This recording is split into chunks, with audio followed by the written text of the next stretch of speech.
Alô, galera, tudo bem? Como é que vocês estão? Estão se cuidando? Estão estudando? Isso aí. Vamos arrebentar na prova de biologia aí, certo? Então, nosso segundo encontro, galera, para essa revisão da Universidade Federal de Roraima, no Revisa Acadêmico, né? A revisão que mais aprova estudante no vestibular.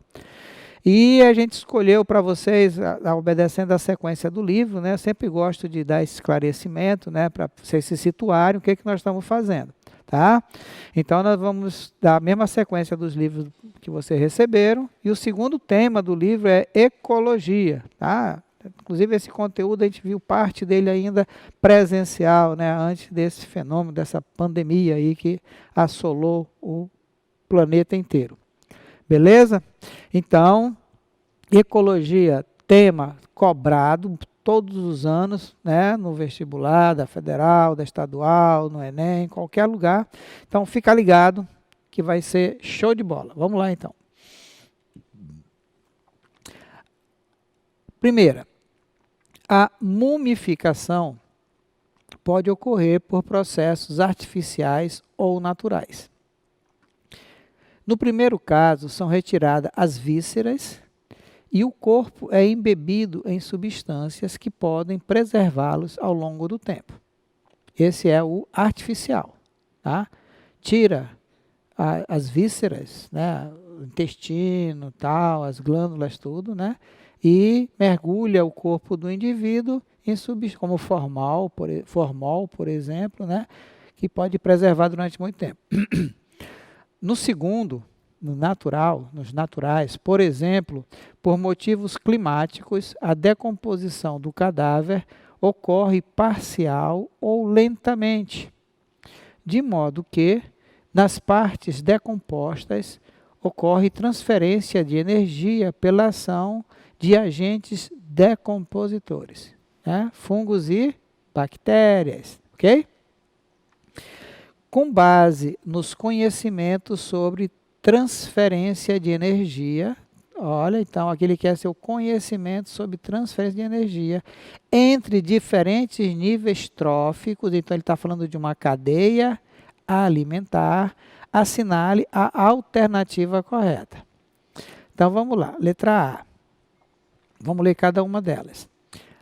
Os primeiros componentes da cadeia alimentar são os consumidores. É isso? Quem é o primeiro nível? Quem é que ocupa o primeiro nível trófico? São os produtores, né? Está dizendo aqui que são os consumidores, está errado. Que por possuírem muita energia armazenada, transferem a biomassa necessária para os... Não existe, a cadeia alimentar nunca começa com o consumidor, começa sempre com o produtor. B.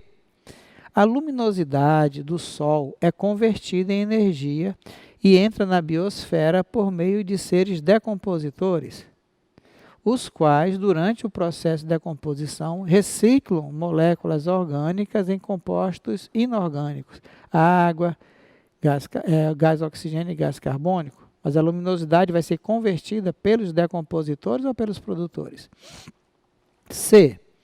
Quanto mais níveis tróficos uma cadeia alimentar possui, menor será a sua dissipação energética, uma vez que as menores perdas de energia ocorrem quando a matéria orgânica é transferida de um nível trófico para o outro. Então, quanto mais nível trófico, menos energia ou mais energia desprendida, né? O que vai acontecendo com a energia depois que ela entra na cadeia alimentar? A energia na cadeia alimentar, no ecossistema, ela é unidirecional e decrescente, né? D. A porcentagem de energia efetivamente transferida de um nível trófico para o nível seguinte varia de acordo com os organismos envolvidos na cadeia alimentar. Isso, situando-se entre 5% e 20%. Opa, aqui está razoável. Vamos ver a última, né? Escolheria essa aí por enquanto. Nos níveis tróficos dos consumidores terciários, exemplificaram por herbívoros? Não. Herbívoro, galera, se alimenta de planta. E quem se alimenta de planta são consumidores primários. Então, isso aqui também está errado. Então, Aqui está falando aqui a verdade, né? No caso, a correta será a alternativa D. Tá? Então, a energia entra através do produtor, ele transforma essa energia em matéria e armazena parte dela, né? Lembra lá da produtividade primária líquida, né? E depois ele vai transferindo essa energia e ele não transfere toda a energia do corpo dele, ele transfere uma pequena parte, tá? Que varia, dependendo do indivíduo, de 5 a 20% dessa energia. Ok, galera? Então, questões sobre energia caem em todos os vestibulares. Então, a incorreta, os primeiros componentes da cadeia de alimentação, os produtores, seres autotróficos. A B está incorreta, a luminosidade convertida por energia química por meio da fotossíntese, realizada pelos produtores. C, incorreta, quanto maior o nível trófico, maior será a dissipação energética, né? Grande parte dela perdida para o meio na forma de calor. A D é correta, já expliquei o motivo, né? E a E é incorreta porque os carnívoros vai de secundário, terciário, mas os herbívoros estão no segundo nível trófico, consumidor primário, tá? Pois se alimentam dos produtores. São sempre ou algas no ambiente aquático ou são plantas no ambiente terrestre, tá? Que ocupa o primeiro nível trófico. Então, toda a cadeia alimentar começa com produtor, depois consumidor primário, depois consumidor secundário, terciário e quaternário. No ambiente terrestre, o produtor é um vegetal, consumidor primário é um herbívoro, tá? O segundo nível trófico, e aí vai seguindo a sequência correta. E aí fala assim, ó. A produtividade primária líquida indica que a energia é convertida em biomassa, descontando-se a respiração da fotossíntese dos produtores. Então, tem a produtividade primária bruta, só a fotossíntese. Só que a planta não faz só fotossíntese, ela respira, ela gasta energia para a sua vida. Então, desconta a energia que ela gastou, daquela que ela assimilou, nós temos a produtividade primária líquida, PPL. Tá? Também pode cobrar isso aqui na prova. Muito interessante a questão, de muito valor para vocês fazerem a revisão. 2. Considere as seguintes afirmações sobre pirâmides ecológicas. Vamos lá. O que são pirâmides ecológicas? São gráficos que representam algumas grandezas como energia, biomassa e número. Tá?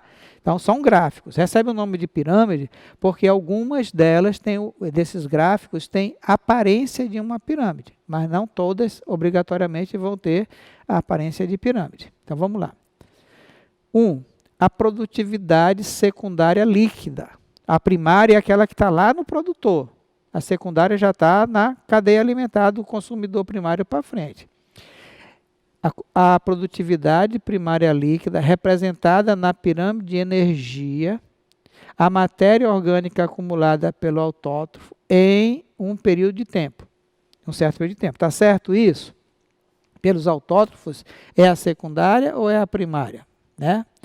2. A pirâmide de biomassa é investida no oceano, aquela exceção, tá? Já caiu em vários vestibulares, pois os fitoplânctons, fitos são algas, têm alta taxa de reprodução e é rapidamente consumido pelos zooplânctons. Zooplâncton, segundo nível trófico, consumidor primário, fitoplâncton são os produtores. Então, aqui é uma exceção. 3. A pirâmide de energia representa as transformações e o fluxo unidirecional de energia no ecossistema. Então, quantas dessas aqui estão corretas? Estão corretas apenas as afirmações 2 e 3. Essa produtividade secundária líquida já é nos consumidores. E ele fala que são nos autótrofos. Os autótrofos são produtores. Primeiro nível trófico, o que fica de energia acumulada na matéria é chamada de produtividade primária líquida e não secundária.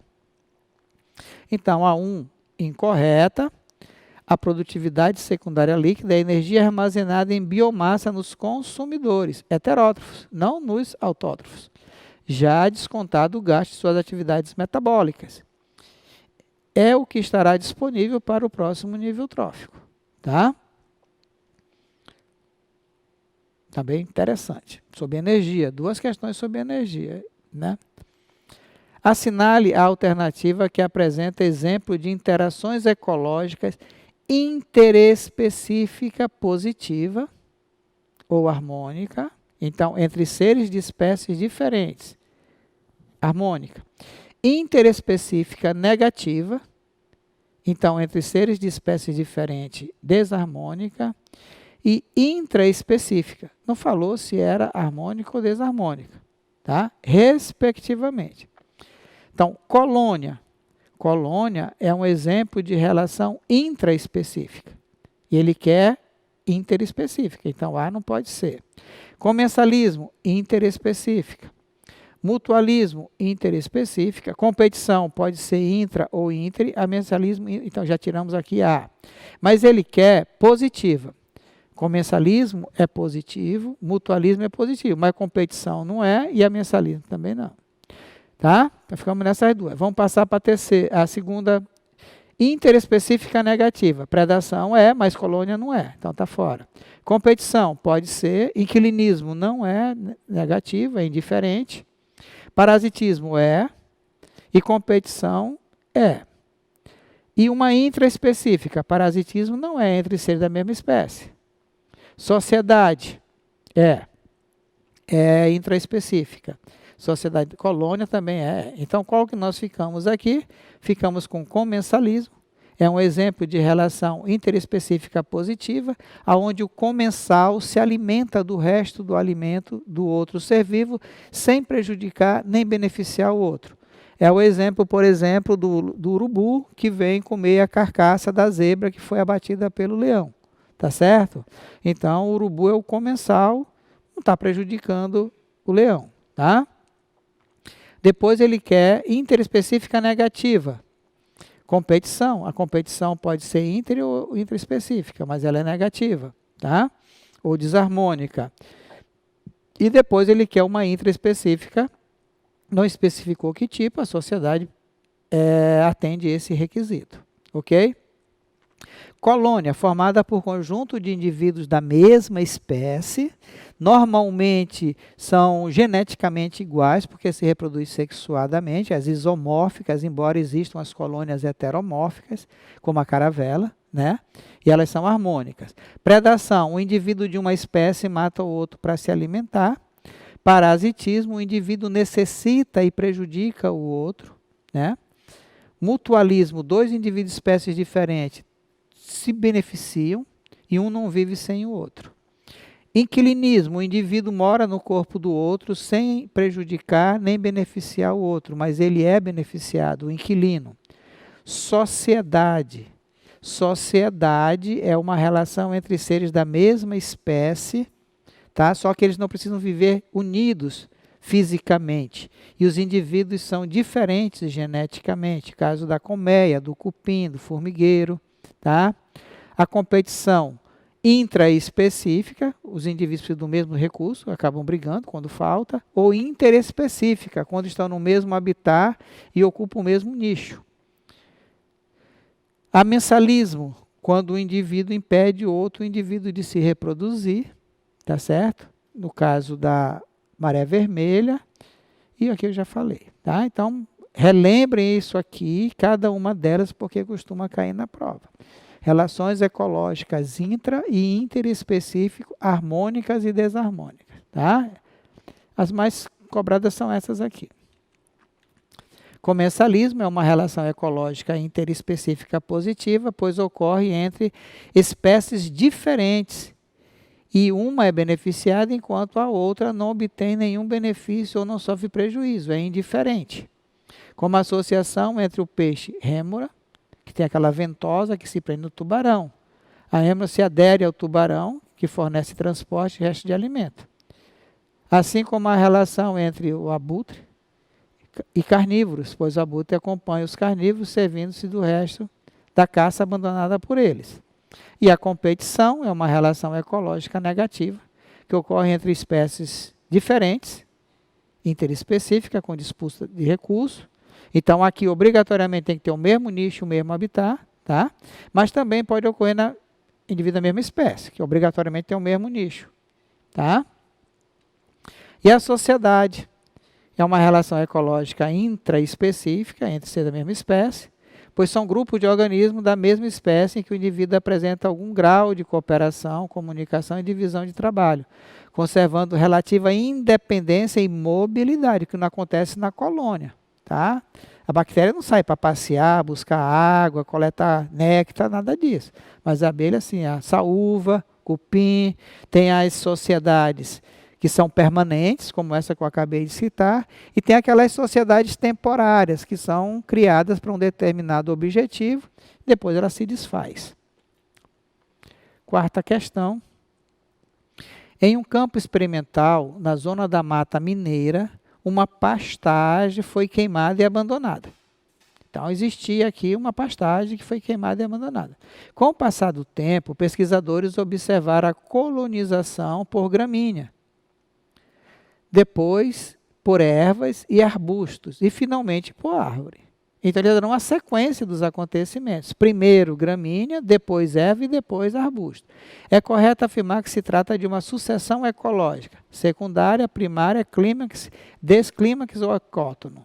Então, quando se inicia um processo de substituição de uma comunidade por outra, num local onde já existia vida anteriormente, a gente chama de sucessão secundária.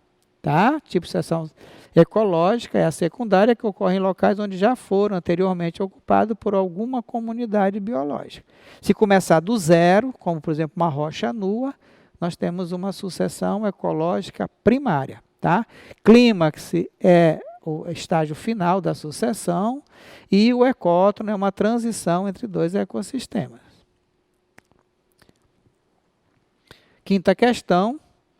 Diz o seguinte: as briófitas mais conhecidas são os musgos, que formam extensos tapetes verdes sobre rochas, troncos de árvores e barrancos. Beleza. Quando habitam rochas, fazem parte de um importante processo ecológico denominado sucessão ecológica. Em relação ao papel das briófitas nesse processo, assinale a alternativa correta. A. Ao habitarem as rochas, as briófitas iniciam um processo de sucessão ecológica secundária. A rocha não tinha ninguém lá. Então não é secundária, é primária, está errado. B. A comunidade formada pelas briófitas sobre as rochas pode ser considerada uma comunidade clímax? Não, é pioneira. Ela está chegando lá. Não tinha ninguém, ela é a primeira. C. As briófitas são consideradas espécies secundárias por conseguirem viver em mais de um tipo de habitat além da rocha? Também não é por causa disso. D. O processo de sucessão que ocorre na rocha nua é chamado de sucessão primária? Correto. E as briófitas são as plantas pioneiras nesse habitat? Sim, senhor. Então, sim, senhora também, né? Por que só sim, senhor? Então, a instalação de uma comunidade em uma rocha nua é uma sucessão ecológica primária, em que as espécies pioneiras são líquens, musgos, tá? Chamado de briófitas. Os líquens são uma associação mutualística entre algas e fungos, tá? Isso é uma comunidade. Já tem duas espécies diferentes. Sexta questão. Sucessão ainda. Sucessão ecológica é o nome que se dá a uma espécie de mudanças nas comunidades que compõem o ecossistema. Está definindo o que é a sucessão ecológica. As diversas comunidades que se sucedem até que se atinja um estágio de relativa estabilidade e equilíbrio, denominado de comunidade clímax. Perfeito, né? A respeito dessa sucessão, são feitas as seguintes afirmações. 2 pontos. Primeiro, durante a sucessão ecológica, a quantidade de energia vai aumentando ou vai diminuindo? Né? 2. A razão, fotossíntese e respiração. No início da sucessão, a fotossíntese é maior e no final da fotossíntese é igual à respiração? É assim ou é o contrário? Né? No início, a fotossíntese é menor do que a fotossíntese é menor. Já tem muitos vegetais lá para fazer fotossíntese no início. 3. A reciclagem dos nutrientes torna-se menor quando vai se dando continuidade à sucessão. Vai aumentando a matéria orgânica para se reciclar ou não. E 4. A diversidade das espécies aumenta, atingindo o máximo no clímax. Ou vai diminuindo, né? Então, começa com pouco e vai aumentando a diversidade, ou começa com muito e vai diminuindo? Então, nós temos aqui a 1 e a 4 correta. Por que que a 2 está errada, professor? A 2 está errada, querido, o seguinte: em relação à razão fotossíntese e respiração, a descrição correta seria, presta atenção, a fotossíntese supera a respiração durante o desenvolvimento da sucessão ecológica e é praticamente igual no final.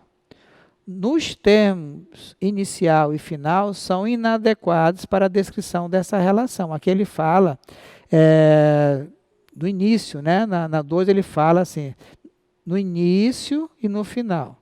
Então, comunidade pioneira, comunidade clímax, tá? Então, tem esse erro e ela vai aumentando, a relação vai aumentando, vai superando, a fotossíntese vai superando. Primeiro é maior a respiração e a fotossíntese é pequena, e conforme vai ocorrendo a sucessão, a fotossíntese vai ultrapassando, vai aumentando a taxa de fotossíntese e vai diminuindo a de respiração. E a outra que está errada é a número 3. A número 3 diz a reciclagem é menor. Não. A reciclagem do nutriente torna-se maior, né? Conforme vai desenvolvendo a sucessão ecológica, vai aumentando a biomassa para poder os micro-organismos decompositores atuarem. Chegamos à nossa 7ª questão. Os seres vivos necessitam de alguns elementos químicos em grandes quantidades. A interação desses elementos nos próprios seres e com o ambiente físico no qual se encontram ocorre por meio de movimentos conhecidos como ciclo biogeoquímico. Temazinho também bem cobrado na prova, tá? Sobre os quais é correto afirmar o quê? Sobre quais quem? Sobre os ciclos, né? A. O ciclo da água, o ciclo hidrológico, é afetado pelo processo de evaporação e precipitação, bem como pela interferência dos seres vivos ao terem a água fluindo através das cadeias alimentares. Isso é falso ou verdadeiro? 2. O B. O ciclo do fósforo independe da ação de micro-organismos no solo, pois o maior reservatório desse elemento no planeta é a atmosfera. É isso? Quais são os elementos químicos da atmosfera, né? C. O principal processo envolvido no ciclo do carbono é a respiração, por meio do qual o carbono presente na molécula de gás carbônico é fixado e utilizado na síntese de molécula orgânica. Isso aqui é a respiração ou isso aqui é a fotossíntese? D. O ciclo do nitrogênio é considerado mais simples do que os demais ciclos, pois não há passagem dos átomos destes elementos pela atmosfera. É um dos mais complexos, né, com todas aquelas bactérias fazendo parte do ciclo. E. O ciclo do oxigênio, no ciclo do oxigênio, a única fonte importante desse elemento que circula entre a atmosfera e o ambiente físico é o gás oxigênio. E o ozônio, né? Então, aqui nós temos o ciclo da água, o ciclo hidrológico é afetado pelo processo de evaporação, né? Formando os rios aéreos, né? Agora está muito sendo cobrado isso nas provas, e as chuvas, né? Bem como é que essa água vai passando durante a cadeia alimentar de um ser vivo para o outro, tá? Sendo que a maior parte do nosso corpo é constituído de água. Tá? A gente não adquire água para o organismo só bebendo água, mas também quando se alimenta, através dos alimentos. 8ª questão, FUVEST 2014. Tá? Considere as seguintes comparações entre uma comunidade pioneira e uma comunidade clímax. Então, vocês estão vendo que a gente está batendo bastante sucessão ecológica aqui, né? Uma suspeita aí de que pode ser cobrado na prova. Ambas sujeitas às mesmas condições ambientais em um processo de sucessão ecológico primário. Opa, então como é o primário? O primário é quando começa do zero. onde não tinha nenhum tipo de ser vivo, uma lava vulcânica, uma rocha nua. Tá? Primeiro, a produtividade primária bruta é maior numa comunidade clímax do que numa comunidade pioneira. É errado. A produtividade primária bruta, né, que é o quanto de energia fica acumulado no indivíduo, né, pela fotossíntese, certo? Isso aqui que significa só a fotossíntese. É maior numa comunidade que tem mais vegetais do que na pioneira, só tem lá as briófitas praticamente. Sim, deve estar certo, né? 2. A produtividade primária líquida, que é a diferença da bruta, que é a fotossíntese, menos a respiração, é maior numa comunidade pioneira do que na comunidade clímax. Na comunidade clímax é praticamente zero, a produtividade primária líquida é praticamente zero. Por que a floresta amazônica não é o pulmão do mundo? Porque tudo que ela produz de oxigênio, ela consome, né? Isso é uma coisa antiga que se falava, né? Tá? E terceira, a complexidade de nicho é maior na comunidade pioneira. Não, só tem lá briófita e líquens, né? Então é bem menor. Então, o que está correto aí? Está correto apenas a 1 e a 2. A 3 está errada, certo? A produtividade primária bruta é maior lá na clínica, tem mais vegetais, né? Do que na pioneira. E a produtividade líquida é maior na pioneira do que na clímax, tá certo? E a terceira está errada, porque ele fala que a complexidade de nicho é menor na comunidade pioneira do que na clímax. Os organismos pioneiros em iniciação ecológica são espécies bastante resistentes e pouco exigentes, né? As variações de fatores ambientais, suportando alta insolação, encharcamento, poluição, etc. Ok?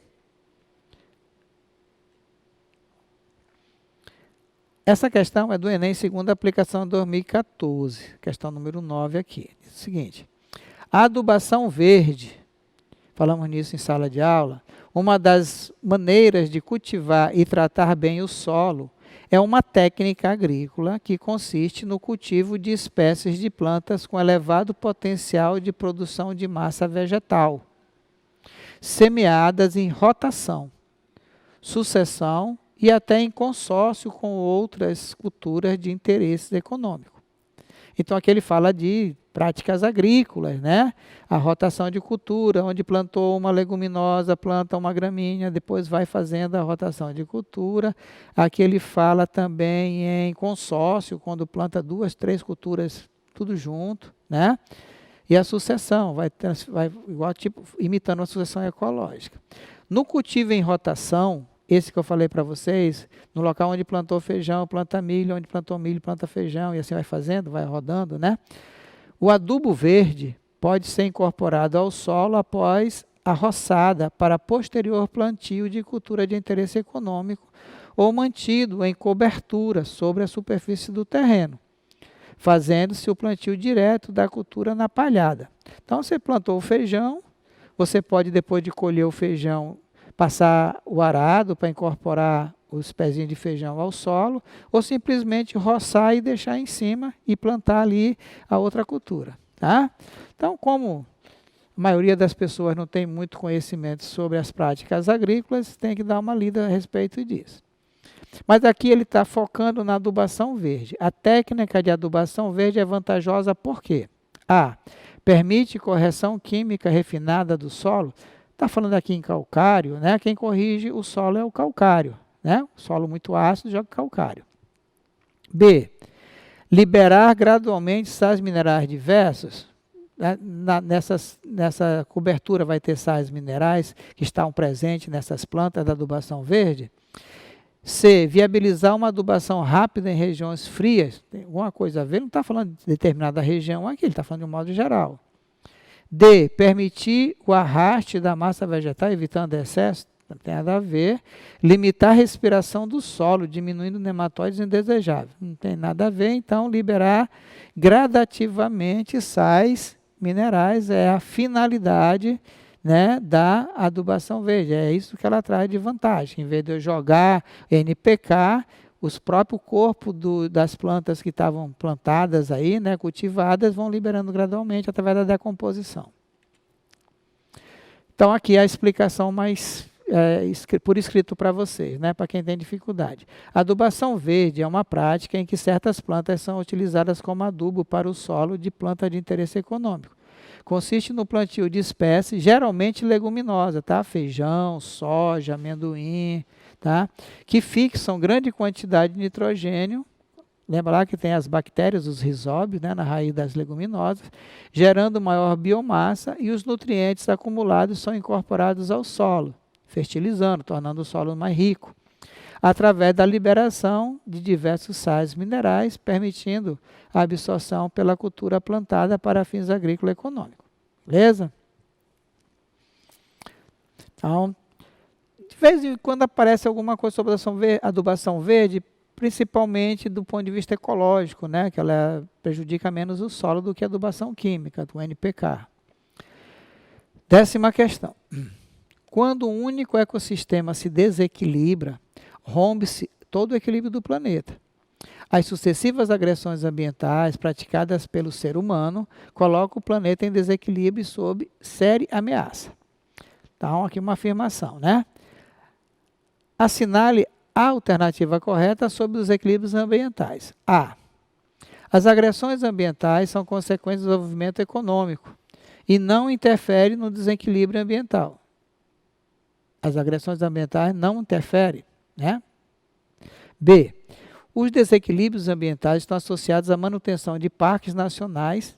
Opa, está em coerência, né? E a redução de emissões de poluentes atmosféricos? Não, contrário. C.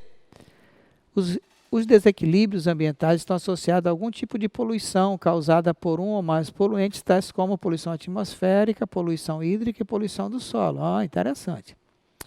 D. O desequilíbrio ambiental é garantido pela homeostase planetária. O que é homeostase? Equilíbrio. Ele está falando de desequilíbrio e equilíbrio aqui na mesma frase. Ou seja, o planeta tem capacidade de autodepurar a poluição. Aí nessa. E o desequilíbrio ambiental não pode ser associado à eutrofização ou à emissão de poluentes atmosféricos? Não. Então, não tem nada a ver. Desequilíbrios ambientais estão associados a algum tipo de poluição causada por um ou mais poluentes, como a poluição atmosférica, do ar, do solo e da água. Estudamos isso separadamente, inclusive. 11ª questão, também lá de Santa Catarina. Analise as proposições em relação à ecologia. Então, são conceitos básicos, já teve uma questão parecida como essa aqui. 1. As populações são formadas quando vários indivíduos da mesma espécie vivem em uma mesma área e mantêm relação entre si. Está certo? Isso aqui para definir população? População formada por um conjunto de mesma espécie que habita o mesmo lugar no mesmo intervalo de tempo, interagindo, né? Para ser da mesma espécie, tem que ter o fluxo gênico, produzir descendente fértil. 2. O habitat corresponde ao modo de vida ou papel ecológico da espécie. Desempenho no ecossistema? Não. Habitat é o local onde eu tenho mais chance de encontrar determinada espécie. Essa definição aqui é de nicho ecológico, está errado. 3. Comunidade ou biocenose são formadas por indivíduos da mesma espécie? Não, formada por indivíduos de espécies diferentes. Da mesma espécie é população. Ecossistema é a reunião e a interação das comunidades com os fatores abióticos que atuam sobre as comunidades? Sim, então tem que estar correto aí. Apenas a 1 e a 4, a 2 e a 3 estão incorretas, tá? Habitat corresponde ao espaço geográfico ocupado por uma população no ecossistema e comunidade ou biocenose são formadas por indivíduos de espécies diferentes que mantêm relacionamento no ambiente em que vivem. Não vão confundir os termos.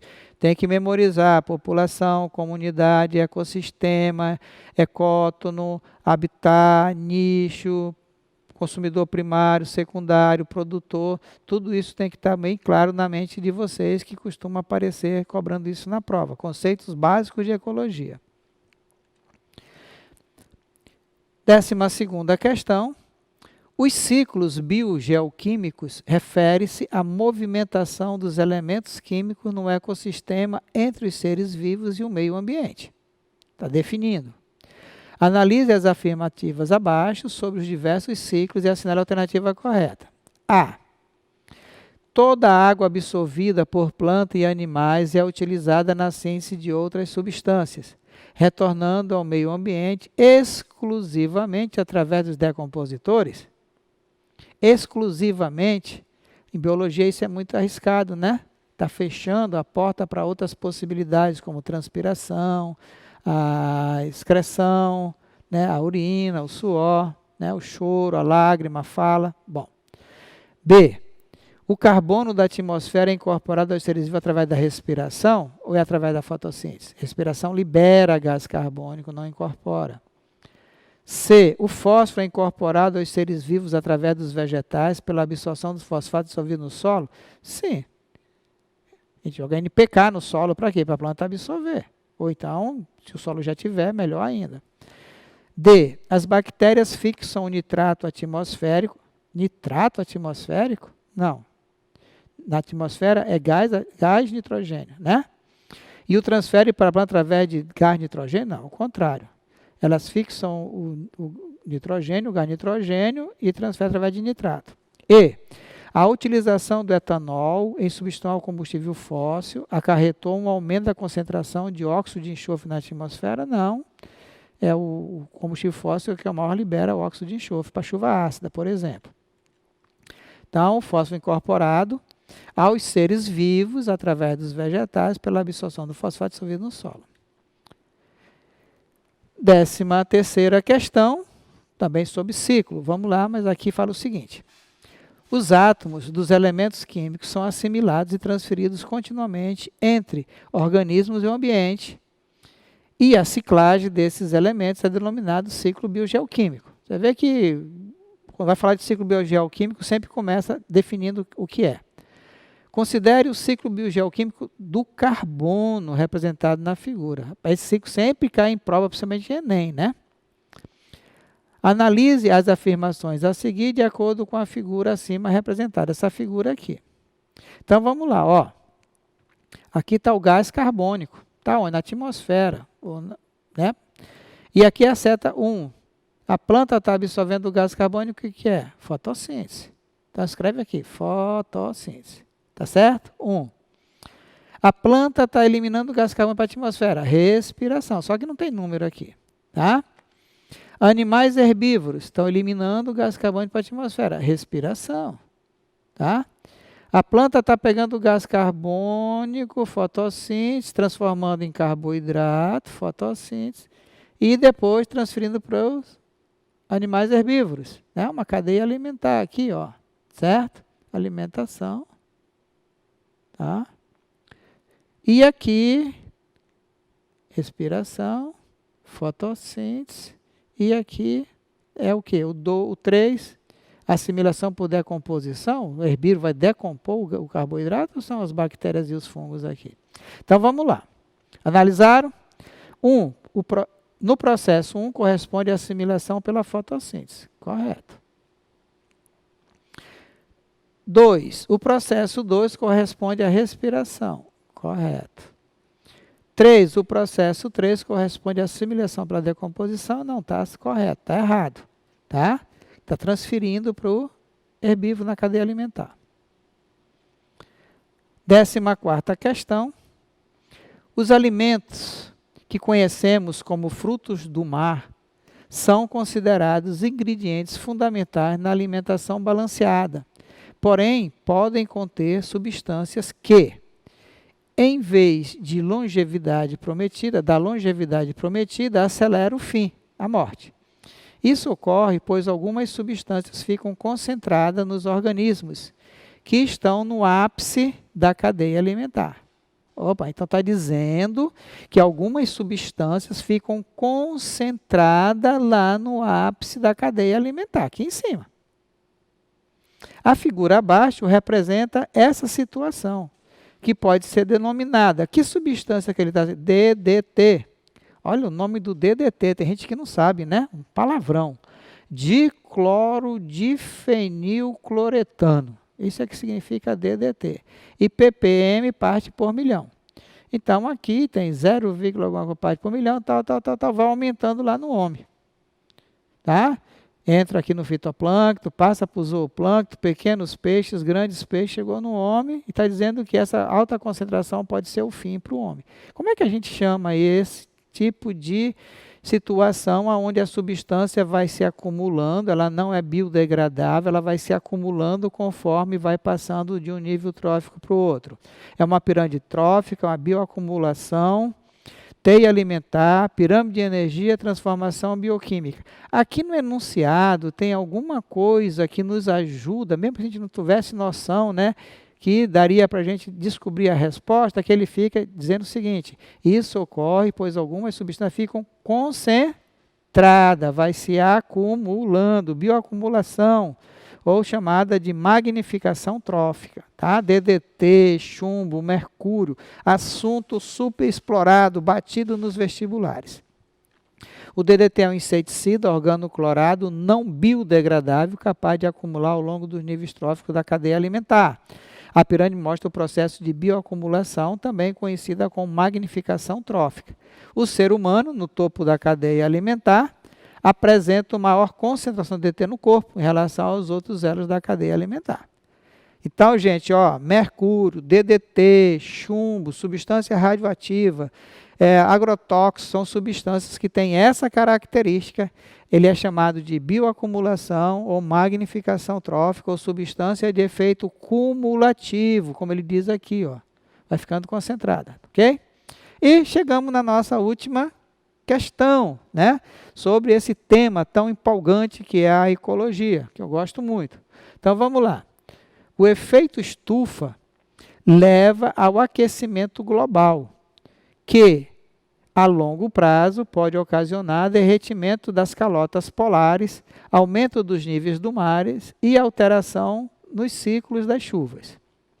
Com base nas causas do efeito, assinale V para verdadeiro e F para falso as afirmações abaixo. Primeira afirmação, você vai colocar aqui se é verdadeiro ou falso. O metano é um potente gás estufa que contribui para o aquecimento global. O metano é o gás mais estufa que existe, né, que a gente conhece. Tá certo. 2.